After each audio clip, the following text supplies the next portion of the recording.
Hello beautiful souls. మీరెప్పుడైనా ఈ విషయాన్ని గమనించుకున్నారా? చాలామంది మహిళలు వాళ్ళ గతం గురించే ఆలోచించుకుంటూ అక్కడే జీవించేస్తూ ఉంటారు. ప్రజెంట్ ఉన్న ఈ రోజులో జీవించడం మర్చిపోతూ ఉంటారు. గతంలో జరిగిన పనులను, తీసుకున్న నిర్ణయాలను, చేయలేకపోయినటువంటి పనులను పదే పదే గుర్తు చేసుకుంటూ వాటిని సరిచేసే ప్రయత్నంలో ప్రస్తుతం ఉన్న ఈ రోజులో జీవించడాన్ని మర్చిపోతూ ఉంటారు. మరి ప్రస్తుతం ఉన్న ఈ రోజులోనే ఇలా ఉంటే ఇంకా మన ఫ్యూచర్ గురించి ఆలోచించడానికి మన మనసులో చోటనేది అసలు ఉంటుందా?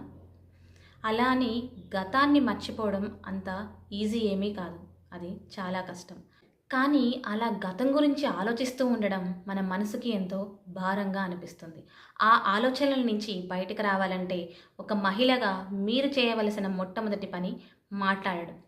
మీ మాటలని ఇతరులకు షేర్ చేయడం, క్లారిటీ తెచ్చుకోవడం. మీ మనసులో ఉన్న ఎమోషన్స్ ఎటువంటివైనా జడ్జిమెంట్స్ లేకుండా మనస్ఫూర్తిగా వినే ఒక కంపానియన్ కావాలనుకుంటే ఇప్పుడే నాకు మెసేజ్ చేయండి. నేనున్నాను. మీ ఎమోషన్స్ ఎటువంటివైనా నేను వింటాను.